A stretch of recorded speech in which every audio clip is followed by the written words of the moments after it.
Cover your home in prayer. Protection. Prayer, Father, in the name of Jesus, I lift up my home before you. Let your presence fill this place. Every evil presence, leave now.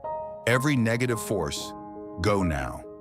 Your word says in 2 Thessalonians 3:3, the Lord is faithful, and he will strengthen you and protect you from the evil one. So I declare protection over this house. Every door is covered. Every window is covered. No evil can enter. Let angels stand guard over this home.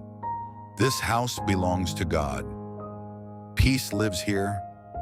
Safety lives here. In Jesus' name, amen. If this prayer has blessed you, pals, don't forget to like, comment, share, and subscribe to this channel. God bless you. Amen.